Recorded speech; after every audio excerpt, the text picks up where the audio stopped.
experiencias que he tenido en compañía del grupo de investigación matemática, de educación matemática e historia de la Universidad de Antioquia, y que pues, de una u otra manera he desarrollado a través de algunas comunicaciones, ponencias, artículos y de hecho en los mismos trabajos de investigación a nivel de la maestría y el doctorado. Entonces, en ese sentido he titulado mi charla algunos apuntes histórico-epistemológicos en matemáticas para la educación matemática. Si ustedes observan, hay un leve cambio en el sentido de que en realidad pues, no son apuntes histórico-epistemológicos de la educación matemática, no.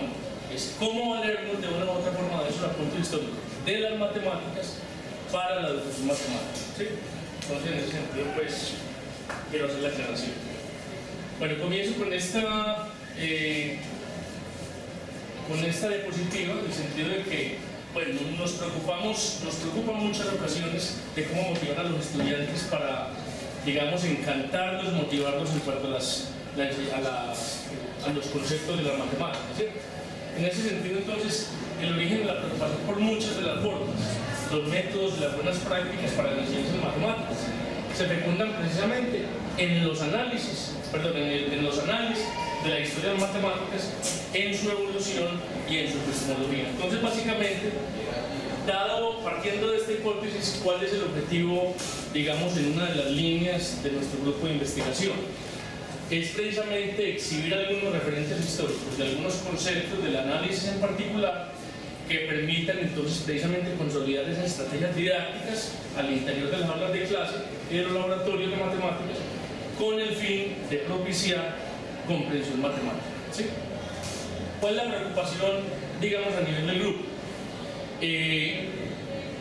Desafortunadamente, en los programas de ingeniería, en los programas de la licenciatura en matemáticas y física, en los programas de matemáticas, continuamos observando que nuestra forma de evaluar, nuestros exámenes, apuntan básicamente todavía a los procedimientos, a la aplicación de algoritmos, pero poco apuntan a la comprensión de los conceptos matemáticos. Entonces, en ese sentido es nuestra preocupación. De hecho, desde el grupo se ha venido implementando una estrategia y es por lo menos comenzar por algo que sea que, por ejemplo, en los parciales, por ejemplo, de ingeniería, de servicios de matemáticas, se incluyen unas preguntitas, 4 o 5, de falso verdadero.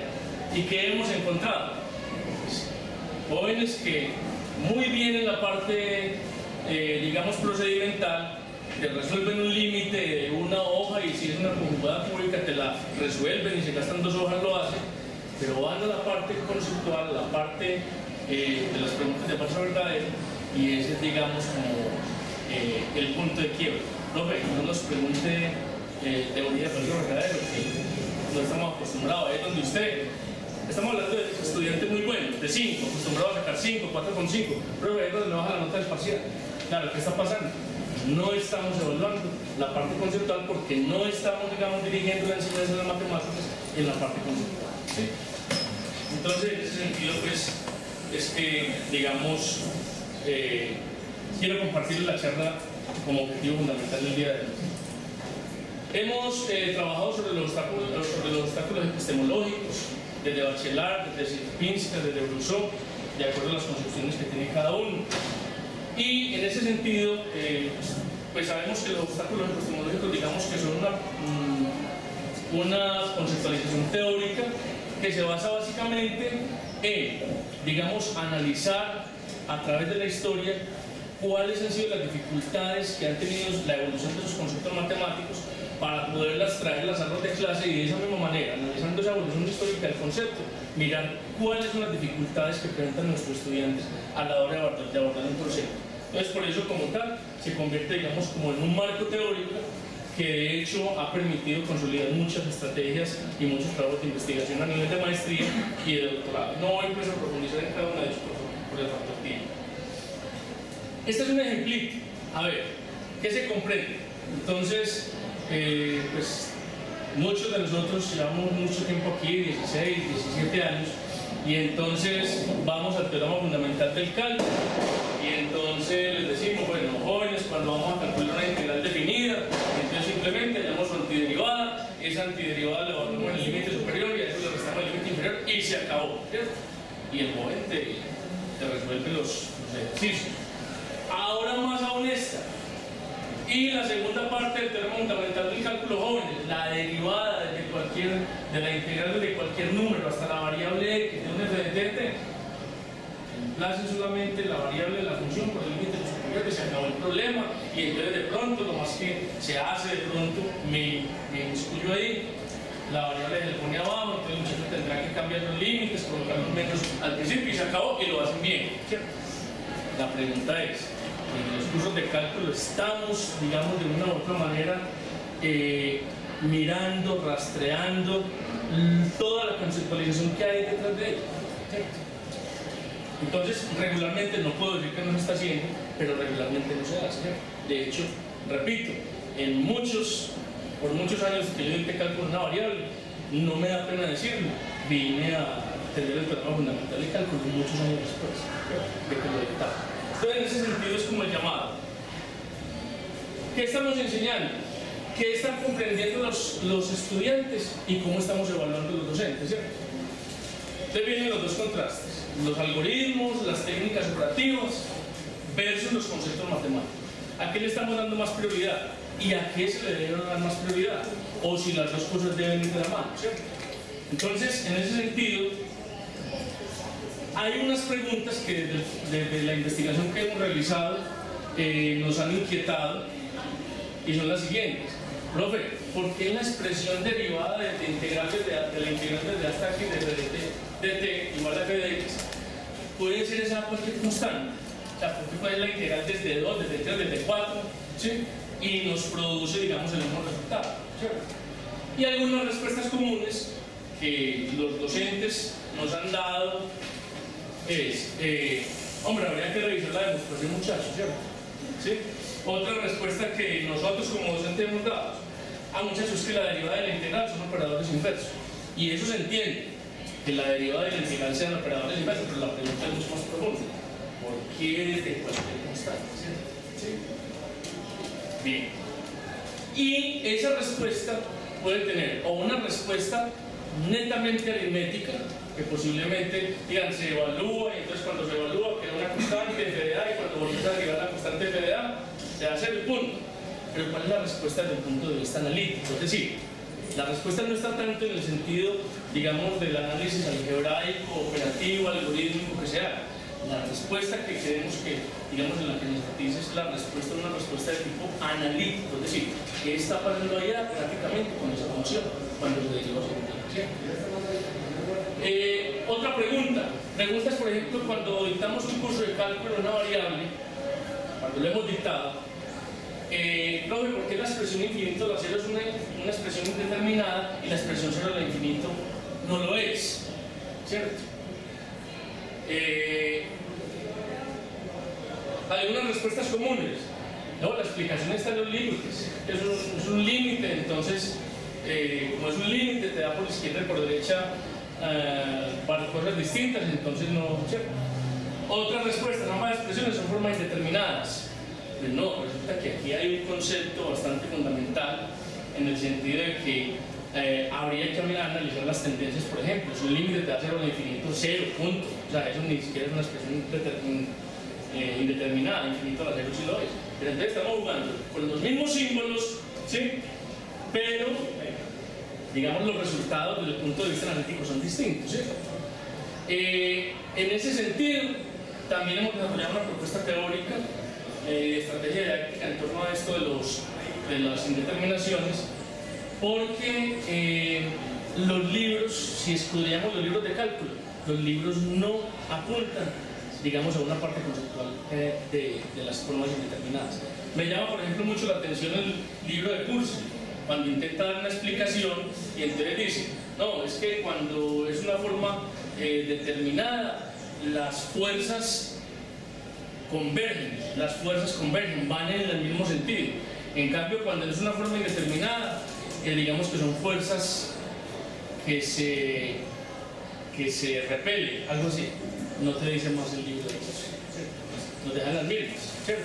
Entonces, en ese sentido, también habría que escudriñar, digamos, esa parte conceptual en cuanto a las cuestiones determinadas, a las formas indeterminadas. Son ejemplos con los que quiero, digamos que soportar o argumentar la necesidad de insistir en la conceptualización matemática y en la comprensión de los conceptos, más que en los algoritmos y más que en los procedimientos. La importancia de los referentes históricos. Dice que los conceptos y las ideas matemáticas que se tratan en la enseñanza secundaria son presentados a los alumnos de una forma cerrada y acabada. Se olvida que han surgido después de un largo proceso de gestación en las que las intuiciones más fecundas con otras estériles han configurado sus presentaciones sucesivas a lo largo de la historia. A lo largo de la historia, estas ideas han sido generadas por diversos problemas prácticos o teóricos pertenecientes a la propia matemática o a otra disciplina. El conocimiento de estos problemas y el estudio de la evolución de su tratamiento y de nuevos problemas que han generado proporcionan los fundamentos para la comprensión de las ideas y conceptos que ellos han resultado. Eso pues, una cita de Gloria 2001, otra cita de Coral Millón. Dice que la matemática presentada como un sistema de verdades acabado y ordenado, sin referencia al origen y propósito de sus conceptos y teorías, tiene su encanto y satisface una necesidad filosófica. Pero esta actitud convertida en el campo de la ciencia no es adecuada para los estudiantes que buscan independencia intelectual más que adoctrinamiento. Menospreciar las aplicaciones y la intuición lleva al aislamiento y a la atrofia de la matemática.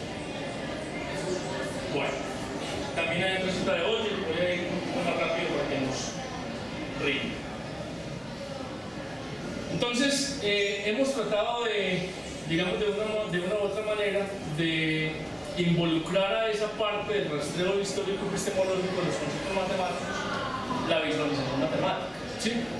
En este sentido, las ideas, conceptos y métodos de las matemáticas presentan una gran riqueza de contenidos visuales, representables intuitivamente, geométricamente, y cuya visualización resulta muy provechosa, tanto en las tareas de presentación y manejo de los conceptos como en la manipulación con ellos para la resolución de ciertos problemas. Vamos entonces a algunos aportes didácticos ya como tal, ¿sí? Que como ejemplo de lo que hemos rastreado y de cómo esa parte histórico-epistemológica nos ha ayudado a entender algunos conceptos del análisis matemático. Entonces, la estrategia número 1 la titulo la estrategia de las escaleras, donde el concepto que se aborda es el concepto de convergencia de una serie de términos positivos. Los conceptos que hay encubiertos son el concepto de sucesión, serie, límite, suma parcial. El mecanismo es un mecanismo visual que es el de hallar el área de una escalera. Y digamos que es un representante, digamos, motivo de la estrategia didáctica a nivel histórico, es Oresme, del siglo XIV. ¿Cuál es el objetivo? Comprender la convergencia de una serie de términos positivos como una de las manifestaciones de la noción de límite mediante la visualización geométrica de esa escalera infinita. Entonces, aquí tenemos, por ejemplo, esta actividad. Dice, Oresme alrededor del año 1360, pues resulta que por allá sumó esta serie, no se ve la serie desafortunadamente, yo creo que es mejor verla así, vamos a ver si mejor. Entonces dice, Oresme alrededor de 1360 sumó la serie sumatoria desde 1 hasta el infinito de i sobre 2 a la i mediante el esquema de las escaleras sin fin que se muestra a continuación.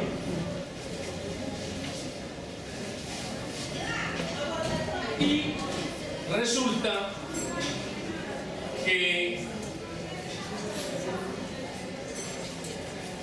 con este mecanismo visual geométrico se puede demostrar cómo una serie que no tiene nada que ver con las series geométricas, ¿cierto? Por lo tanto es difícil estudiar su convergencia, puede ser llevada a una serie geométrica de razón un medio a la cual sí es fácil hallarle su convergencia, ¿cierto? Entonces vamos a ver, por ejemplo, cómo procedió Oresme, ¿sí? En este caso, cómo la sumó por allá en el siglo XIV. Entonces, dentro de lo que se hizo fue lo siguiente. A ver, nosotros en la propuesta, digamos, didáctica, lo que hacemos es hacer consciente de que una superficie infinita puede corresponder a un área finita, ¿cierto? O sea, ahí está inmiscuido el concepto indudablemente de infinito, ¿cierto? La idea mejor de infinito. Entonces la idea es dividir un cuadrado a su mitad, luego lo que va quedando a su mitad, luego lo que va quedando a su mitad, etcétera, etcétera. Y entonces ya mediante unas entrevistas que nosotros llamamos entrevistas de carácter socrático, le ayudamos al estudiante que haga corresponder que cada peldaño de las escaleras informadas está formado por qué? Por los, digamos, los trozos, los pedazos de rectángulo que él aquí dividió en un proceso infinito. Entonces esta superficie queda una escalera infinita porque tiene infinitos peldaños, pero proviene de qué? De una región infinita, ¿sí? ¿Qué estamos haciendo ahí? Si cada escalera tiene la mitad de la altura anterior y todos tienen la misma base, pues entonces estamos hablando de una escalera de área un medio, más un cuarto, más un octavo, más un 16avo, etcétera, etcétera. Y si aplicamos pues la formulita de la serie geométrica de razón un medio, pues eso nos va a dar 1, claro. Y eso se puede ver visual, se puede, digamos, ¿qué? Mostrar visualmente, ¿cierto? No digamos demostrar, sino mostrar visualmente. Ahora, también con esa misma escalera se pueden hacer lo mismo para la serie geométrica de 2 tercios, de razón 2 tercios, de 1 tercio, etcétera, etcétera. Pero quiero ir aquí a la escalera de 1 medio. ¿Qué fue lo que hizo Oresme por allá en su época? Pues este 1 medio más un cuarto, más un octavo, más un 16avo se entiende y se prueba pues que esa suma determina la 1. ¿Qué hizo Oresme para asociarlo con esta serie que no es ya geométrica? Porque la serie es de igual a 1 hasta infinito de I sobre 2 a la I. Hombre, lo que hizo fue trazar rectas horizontales, o mejor, trazó las prolongaciones de las bases superiores de los rectángulos hasta el extremo izquierdo, y entonces ¿qué iba quedando? Oh, esto tiene, llamamos a esto, digamos, área 1, partamos de, esta es la unidad. Si yo trazo aquí, y este tiene la altura 1 medio, pues aquí queda 1 medio, ¿no? ¿Cierto? Muy bien. Este tiene 1, este tiene área 1 medio, este tiene área 1 cuarto, no. Este tiene la mitad de la altura de este. Entonces, si trazo aquí, entonces ya este va a quedar de área 1 cuarto y de área 1 cuarto. ¿Cierto? Y lo mismo si yo hago con este, si este tiene área 1 medio, 1 cuarto, perdón, 1, 1 medio, 1 cuarto y 1 octavo, entonces si trazo la base superior, pues ya me va a quedar aquí ¿qué? 1 octavo, 1 octavo y 1 octavo, ¿cierto? Es decir, me va quedando 1 medio, más 2 cuartos, más 3 octavos, más 4 16avos, etcétera, etcétera. Y entonces esa fue la manera como Oresme probó que una serie que no es geométrica, la cual no sería, por ejemplo, fácil estudiar su convergencia, la asoció y probó de manera, digamos, mostró de manera visual que sí era igual a esto. Y entonces, mediante esta serie geométrica, pues pudo decir que esa escalera es de razón, perdón, es de área, la unidad, ¿cierto? Entonces, repito, cómo utilizar, miren, algo tan simple que es un ejercicio por allá de Stein, recuerdan cuando se utilizaba el cálculo de Stein por allá hace quizás 15 años, en la edición segunda, cómo de un problemita podemos sacar una propuesta didáctica para poder, digamos, entender, por lo menos, elaborar una estrategia que permita, digamos, entender, por ejemplo, el concepto de suma de una serie de términos positivos, ¿cierto? Es una de las tantas actividades. Lo mismo pues si yo hago una escalera de razón 2 tercios, es decir, el primer peldaño y el segundo peldaño no tiene de altura 1 medio, sino que tiene de altura 2 tercios, por ejemplo, y los otros tienen las 2 terceras partes del anterior, etcétera, etcétera. Y entonces salen otros resultados bastante interesantes, ¿sí? Que, mire, por ejemplo, está aquí la escalera de razón 1 tercio, ¿cierto? Entonces, si yo lo asocio como si esta fuera la unidad y este tiene la tercera parte de la altura, entonces el área sería 1 más 1 tercio, más 1 noveno, más 1 27avo, que es digamos, la suma de la serie geométrica de razón 1 tercio. Pero trazando las prolongaciones de las bases superiores, me sale esta otra serie que nada que ver con una geométrica, esta no es geométrica, ¿cierto? Entonces, si a mí me dicen que estudie la convergencia de esta serie, no tengo elementos, digamos, de tipo teórico fáciles para probar que esta serie converge, pero si me valgo de este mecanismo visual, pues la asocio con la geométrica respectiva y entonces pruebo que esa área es 3 metros. Bueno, y así sucesivamente con la otra escalera, con la de razón 1/4, etcétera, etcétera, y haciendo pues, digamos, unos procedimientos algebraicos, pruebo como una serie geométrica se puede generalizar a una serie no geométrica y puedo entonces determinar su resultado. Es como un ejemplito pues de esa estrategia. Esta, digamos que también es lo que llamamos la serie, la escalera armónica. Entonces ahí también miramos cómo cuando una serie no converge, entonces llamamos a una escalera la escalera armónica. Entonces, que es la suma de los términos 1 más 1/2 más 1/3 más 1/4 más 1/5. Entonces, mediante mecanismos visuales y un software, hacemos que se amontonen aquí todos los peldaños de esa escalera armónica, pero entonces se van a dar cuenta que nunca van a sobrepasar. En este caso no la sobrepasan la escalera 1/2, pero la armónica sí sobrepasa si yo voy amontonando, ¿cierto? Entonces, por eso esta escalera armónica asociada a la serie armónica, esta sí que diverge, ¿cierto? Pero eso se hace pues de manera interactiva. ¿Sí? Bueno. Se llegan a unas implicaciones, toda escalera infinita creciente que tenga razón tiene área, toda escalera infinita creciente que tenga razón no es posible disponerla de manera creciente, toda escalera infinita que tenga área no es posible disponerla de manera creciente, es decir, en la propuesta se hace una conceptualización de que es una escalera infinita, que es una escalera infinita con razón, que es una escalera infinita sin razón, y a partir de ahí se sacan unas implicaciones para saber si esa escalera tiene área o no, ¿cierto? Y otro ejemplito es, digamos, la estrategia del doble plano de Barrow. ¿Cuál es el concepto que se aborda? La relación inversa entre las cuadraturas y tangentes, lo que llamamos pues el teorema fundamental del cálculo. Los conceptos encubiertos, el concepto de pendiente, tangente, derivada, integral. El mecanismo es ese doble semiplano cartesiano simétrico. Ya así lo vamos a mostrar. Representantes, Barrow. Pues resulta que ¿cuál es, digamos, lo importante del teorema fundamental del cálculo? Resulta que 300 años antes de Cristo con Apolonio y otros matemáticos de la época ya estaban calculando áreas, por ejemplo, bajo parábolas, por ejemplo, ¿sí?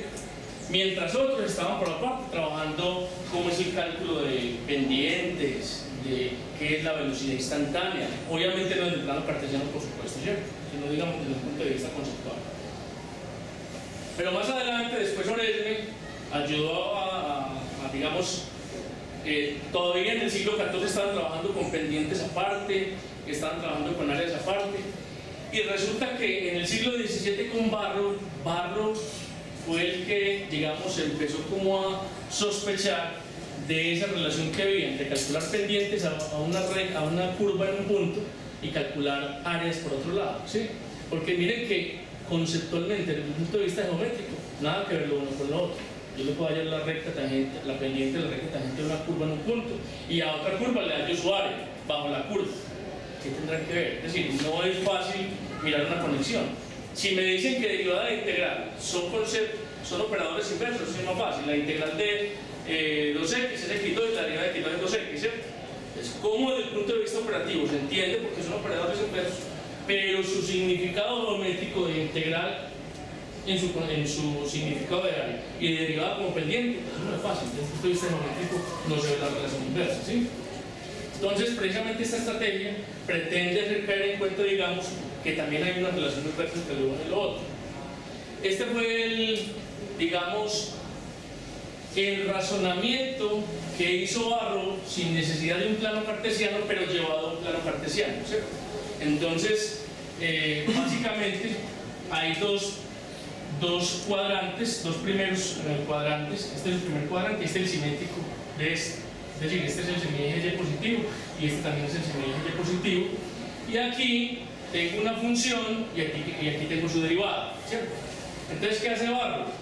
Barrow dice, bueno, entonces construyamos una función Y igual a F mayúscula tal que la ordenada sea equivalente al área bajo la curva que yo trazo aquí, ¿cierto? Entonces, claro, si esta, vuelvo y repito, no utilizó esta terminología, sino que Barrow trabajó, digamos, desde un punto de vista meramente geométrico. Esto es llevado ya, digamos, a una interpretación del análisis. Entonces, si Y es la ordenada y me modela, digamos, como calcula el área bajo esta curva, es la integral desde 0 hasta X, ¿cierto? El área bajo esta curva, ¿cierto? Listo. Esta curva la llamamos Y minúscula, o sea, la integral de Y minúscula. Ahora, él lo que hace es construir una recta que la hace tangente. Bueno, hay unas cuestiones, digamos, de tipo geométrico bastante abstractas, pero en síntesis construye una recta tangente de tal manera que este delta de X que llamamos, ¿cierto? O digamos el incremento de X de esa tangente, la hace igual, este delta lo hace igual al cociente entre esta ordenada en la función original y esta ordenada en la función pendiente o función derivada, ¿sí? Entonces de ahí hace los despejes respectivos, despeja de F, de esta igualdad, llega que de F sobre dt es de E, que es la misma Y, claro, porque es que de E es la ordenada en la pendiente. Y luego entonces, claro, ¿qué es la derivada de Y con respecto a X? Pues es la derivada de la integral, ¿no? ¿Cierto? ¿Sí? ¿Qué es la derivada de Y con respecto a X? Es la derivada de la integral. Pero es que de Y sobre dx es el cociente entre este incremento de la tangente y este incremento, ¿no? Por lo tanto, de Y sobre dx es la derivada, ¿no? Pero aquí ya le dio un Y mayúscula, a la integral, ¿no? Entonces la derivada con respecto a X de la integral de 0 a X, de X. Es decir, es un razonamiento, digamos, geométrico llevado al análisis. Ahí todavía sigue la pregunta, pues aquí desde cero, porque aquí lo veo, porque desde cualquiera después. Eso sería otro asunto, ¿cierto? Digamos otra explicación. Pero bueno, esto es básicamente como lo que hizo Barrow. Entonces, ¿nosotros qué hacemos?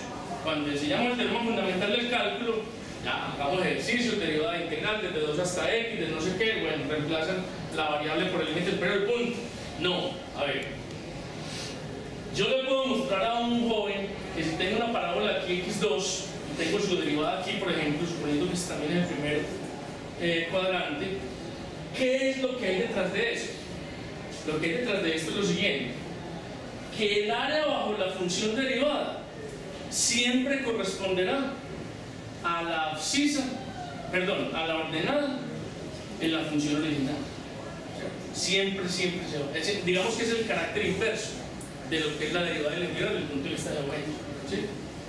Y resulta que la pendiente de la tangente que se traza en ese punto de tangencia, que en este caso pues es 6, pues siempre coincidirá con la ordenada, ¿sí?, en la misma abscisa de la tangente en la función pendiente, función derivada, ¿cierto? Hicimos la investigación y por no decir el 100%, pues, pero el 99% de los estudiantes de ingeniería, ni de matemáticas, ni de matemáticas puras, caen en cuenta, digamos, de un detalle que desde el punto de vista conceptual es importante para poder entender el fenómeno. Bueno, entonces también hacemos con el GeoGebra, hay intervenciones con el GeoGebra. Entonces, dentro de la entrevista que hacemos nosotros para poder hacer que el estudiante caiga en cuenta de esto, trabajamos con funciones que conozcan, y igual menos x cubo, y igual x cubo. Miren, dentro de la propuesta que se tiene, algo tan sencillo, algo tan sutil, pero que los estudiantes no tienen en cuenta. Cuando les preguntamos, por ejemplo, estas rectas de distinto color entre 0 y 90 grados, ¿qué pendientes tienen, por ejemplo?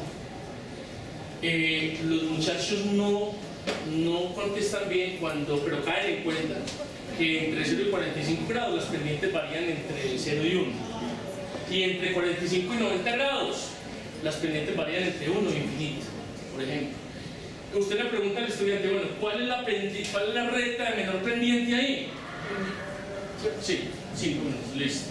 ¿Cuál es la recta de menor pendiente ahí? Te dicen que la menos inclinada, que esta, pero no pueden entender que la que se acerca más al eje Y, por el lado izquierdo, pues la que baja de izquierda a derecha, porque esa pendiente tiende a menos infinito, por ejemplo. Entonces, si eso no se tiene claro, entonces, claro, no vamos a entender que de acuerdo al comportamiento de las tangentes, es decir, aquí las tangentes son positivas, las pendientes, perdón, de las tangentes son positivas, pero digamos ese número, ese valor de las pendientes va decreciendo o no. Y que con respecto a eso, con respecto a ese análisis que yo haga del comportamiento de las pendientes, puedo hacer un esbozo de ¿quién? De su derivada, por ejemplo, ¿cierto? Y que cuando las pendientes son positivas, la gráfica de la derivada está por encima del eje X, que cuando las pendientes son negativas, la gráfica está por debajo, que cuando la pendiente es cero, la derivada corta en el eje X. Y algo muy interesante, no, por lo menos nosotros lo vemos interesante, es el hecho de que no hay necesidad de hablarle a los muchachos ni de integrales, ni de derivadas, ni de, no. Simplemente usted manejando un vocabulario de lo que es pendiente, función pendiente y área, trabaja el concepto del análisis matemático. Porque eso fue abordado de hecho también con estudiantes de grado 11. Bueno, muy bien. Ya para finalizar, bueno, hay otras estrategias. Yo quiero terminar con esta diapositiva. Utopía, tendencia o desafío. Incorporación de estrategias didácticas al interior de las aulas de clase. Entonces viene el sistema, los tiempos, los planes de estudio en los colegios, en la misma universidad, son 10 y 10 semanas, los paros. ¿Tendremos tiempo para implementar estas estrategias? Es la gran pregunta, ¿cierto? Entonces, ¿cómo implementar estas estrategias de tal manera que no choquen con el sistema en el que estamos? Tratar de cambiar las concepciones, cambiar el rumbo, desafiar la inercia de las prácticas rutinarias de enseñanza y evitar las excusas que en un momento dado también son falaces. No hay tiempo, no alcanzaré a abarcar todo el programa, también el ICFES, por ejemplo, en el caso de los colegios, y apenas voy en límites, etcétera, etcétera. A ver, la propuesta es en este sentido, para finalizar. Debemos, como profesores de matemáticas, darle, no quizás más prioridad a lo uno que lo otro, pero sí darle la prioridad y la importancia que se merece a la conceptualización matemática, porque la estamos dejando perder y estamos pensando mucho en algoritmos y procedimientos y poco estamos entendiendo los conceptos matemáticos. Aquí termino. Muchas gracias.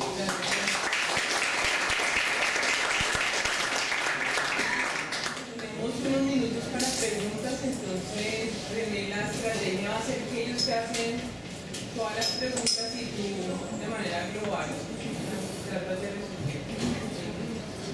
Preguntas.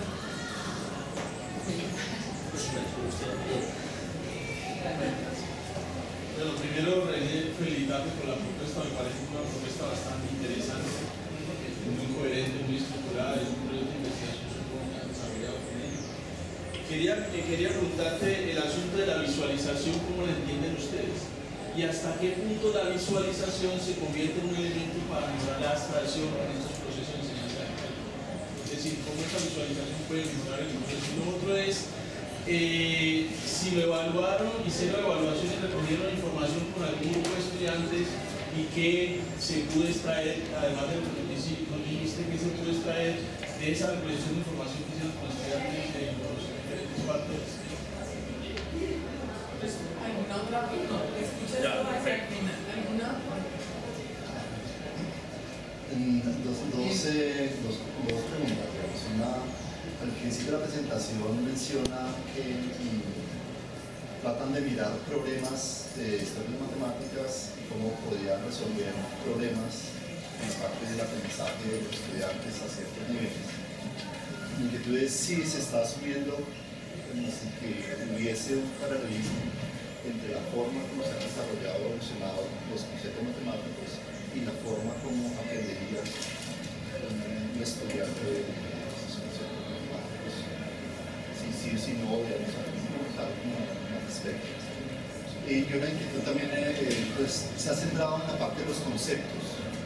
Algunos en la parte de ciencias física en particular, generalmente asume que los conceptos son formas, organizaciones formales, digamos así, que resuelven problemas, resuelven preguntas. Había un equivalente en la parte de matemáticas, la puesta mirada, los conceptos, pero esos conceptos fueron respuesta a qué clase de preguntas o qué clase de problemas. Esa mirada también hace énfasis en las preguntas y los problemas o solamente en las respuestas, que es el concepto como tal.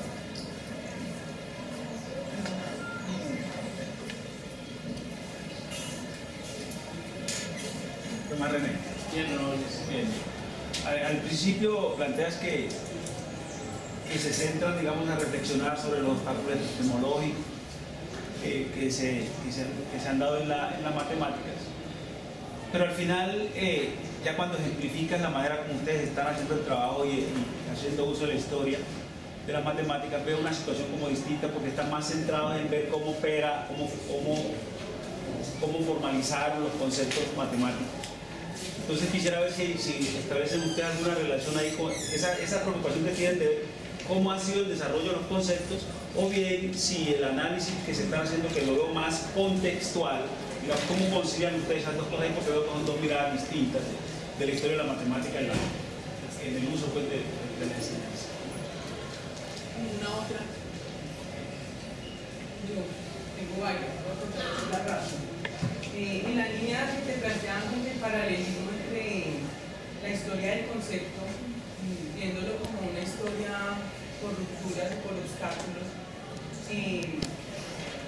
quisiera saber por qué esa mirada discontinuista, por qué no una mirada continuista, que sabemos que también puede haber sido de pronto más ilustrada desde Piaget o desde Guidoni o desde pues, otros autores más, que plantean más una historia continua que una historia de discontinuidad. Entonces, ¿por qué ese tipo de se elige esa mirada para la historia? Saber si cuando eligen los autores, o cuando tú haces este trabajo de análisis de los autores, has vivido esa sensación de obstáculo en ti. O sea, si puedes dar como ejemplo, pues, de dar esa evidencia de que sí hay obstáculos. ¿Cómo eligen los autores? ¿Por qué oren? El planteamiento que haces desde GeoGebra en relación a Barrow, si hay algún vínculo en el uso de GeoGebra y el análisis que has hecho desde Barrow. Y finalmente, yo veo como tres maneras desde lo que tú ilustras para entender esa relación entre la historia de la matemática y la enseñanza de la matemática. Una podría ser que estás llevando al aula el problema de esos autores. Otra es que estás llevando el razonamiento de esos autores al aula.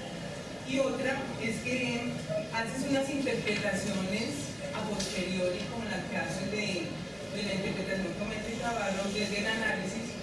Entonces ese sería otro tipo de uso. Es como que nos ubicaron un poco en esas tres.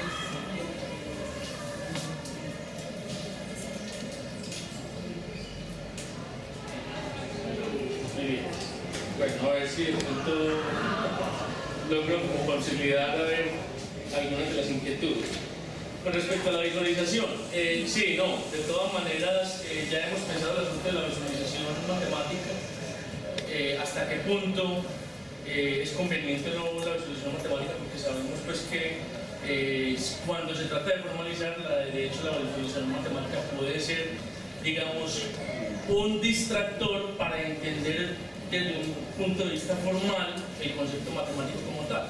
Entonces, en ese sentido, yo creo que es de acuerdo, o sea, tiene que evaluarse muy bien cuál es la intencionalidad o el objetivo que se persigue a la hora de enseñar un concepto y para quién está dirigido, ¿cierto? La visualización matemática, entonces, en ese sentido, tiene que tener, digamos, por parte de los investigadores, como ciertas limitantes, y están muy pendientes de qué limitantes tienen, porque hemos evidenciado pues, que en algún momento dado, por ejemplo, a nivel del análisis como tal para estudiantes, por ejemplo, de ingeniería, puede ser muy provechoso. Miren, por ejemplo, la investigación que se ha hecho también, o digamos el rastreo, no digamos investigación, estudiantes de matemáticas puras, que se les coloca de pronto un problema para resolver una aplicación para que aplique el concepto y presentan dificultades, mientras que los ingenieros, por ejemplo, pueden tener más facilidad. Los ingenieros, por lo tanto, si les coloca una demostración, no la van a poder hacer, que son capaces de hacerlo los matemáticos. Entonces, ¿hasta qué punto, digamos, la visualización puede ser, en un momento dado, productivo o no, de acuerdo al objetivo que se persigue con el estudiante que se está formando en ese curso de cálculo de matemáticas que está dictando? Entonces, hemos tratado de, por lo menos, de mirar qué peligros tiene la visualización matemática de acuerdo al objetivo que se pretende con la estrategia. ¿Sí? Si no, en otras palabras, la visualización matemática no siempre es lo más indicado de acuerdo al objetivo que yo persigo al guiar el concepto. ¿Sí? Lo segundo es con respecto a lo de la continuidad y lo que decía Ángel de los obstáculos epistemológicos y en ese mismo sentido lo que dice la profesora Lutari de esa continuidad en los momentos históricos. A ver, en realidad nosotros nos movemos en contextos, digamos, marcos teóricos de modelos para la comprensión. Es decir, nosotros nos hemos movido en EPC, Enseñanza para la Comprensión, nos hemos movido con Panfiel, nos hemos movido con el modelo que él quiere. Básicamente esa es la base, digamos, de estas estrategias. Pero digamos que nosotros no profundizamos en, digamos, la teoría de los obstáculos epistemológicos o la historia del concepto como tal, no. Digamos que nos valemos, es una excusa, digamos, para poder desarrollar una estrategia didáctica en el concepto, pero en realidad, digamos, lo que nos permite evaluar esa comprensión, lo que nos permite evaluar esos conceptos es, digamos, el mismo marco teórico de EPC, Panfiel y Quiero-Panfiel, los que nos permite corroborar si un estudiante está en determinado nivel de comprensión para un concepto matemático. Entonces, en ese sentido, por ejemplo, cuando hablaba de los obstáculos epistemológicos, sabemos que es una teoría, digamos, o un marco teórico aparte, y ese solo es un marco teórico donde yo puedo desarrollar investigación.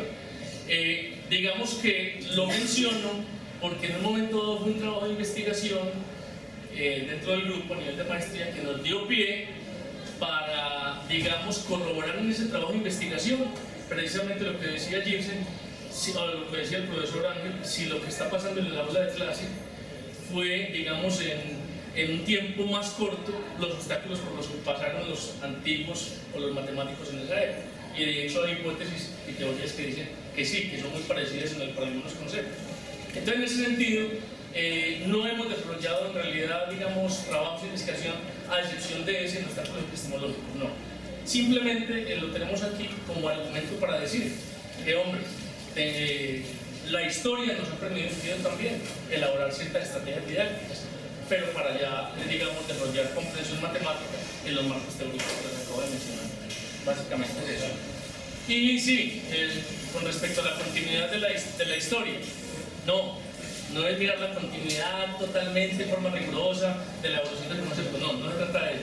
Buscar algo particular y de ahí valernos. Por ejemplo, eso cuando descubrimos lo de Barrow. Qué interesante poder, un muchacho que tenga bien el concepto de simetría, trabajar con arriba con la función original, abajo con la derivada, y si entiende bien el concepto de simetría, entiende bien el teorema fundamental. Hasta ahí llega la parte de esto. Es como valernos, digamos que es un provecho que le sacamos, pero no hacemos, pues, en realidad, trabajos desde el punto de vista histórico.